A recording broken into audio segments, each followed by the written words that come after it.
Hi there. These are my two books that I chose for texture.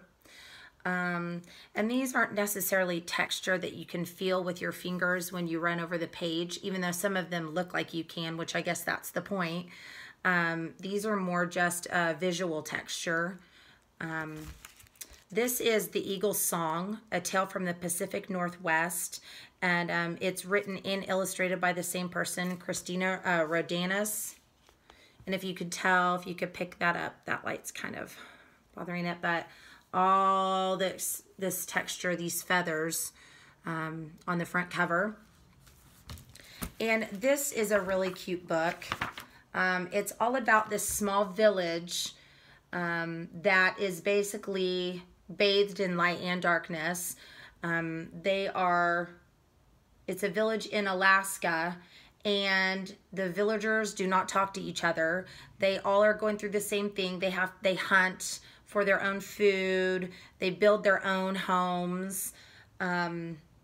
They have their own furs from the animals that they hunt. But they all keep to themselves, so they don't share supplies or anything like that.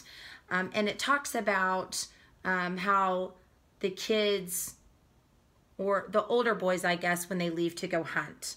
And it's a really neat story because it starts out talking about a giant eagle that is circling overhead.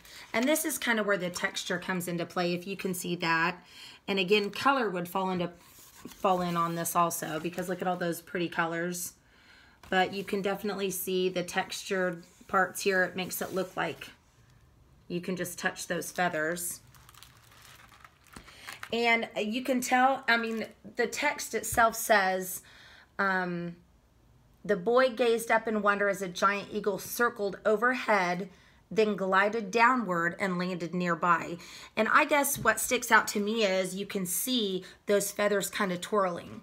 And to me, that totally matches up with glided downward, because you can see how those feathers are arranged, that it actually, you know, gives it the illusion of flying through the air.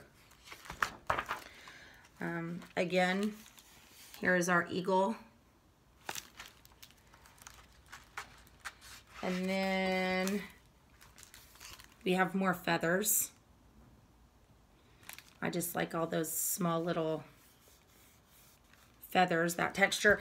The page that kind of stuck out to me was, if we're looking at, again, the text in the book corresponding with how the texture in the picture, this says, as the kids came back from hunting, the children welcomed their parents with joyful cries and bowls filled with good things to eat. Well, you can tell it's joyful. I mean, look at the fringe at the bottom of that. It's twirling, almost like they're dancing. They're joyful. And just those bright colors, the kids jumping into the arms. But again, while we're talking about texture, the texture from the fringe on the bottom of that is twirling and moving like they're dancing or joyful. So I thought that this book, and again, the twirling and dancing with that, the texture at the bottom there. And it just has a lot of animals and a lot of the eagles, the big pictures of the eagles with their beautiful feathers. Makes you feel like you can just reach out and pet them.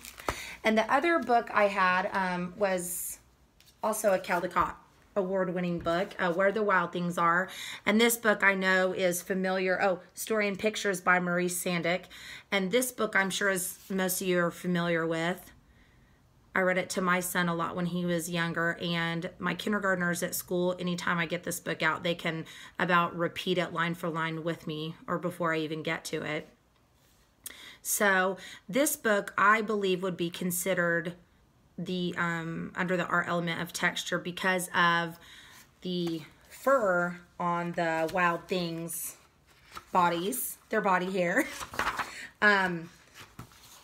Just right here even you can see has the different textured hair. And even on little Max, I mean, he has his nice little suit on. and his bushy tail. But as we get to when he gets to where the Wild Things are, his private boat, and you can see the texture in the water making the waves.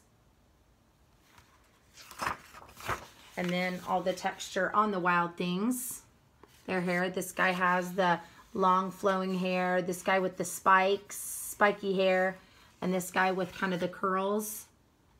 You can see the different textures on that.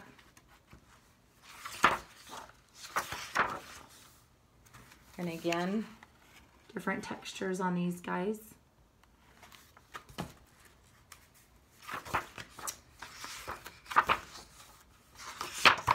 And again here.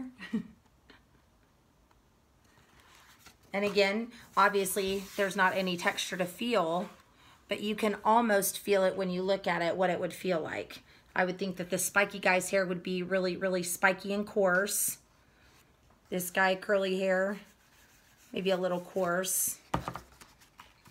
So that, to me, would represent texture.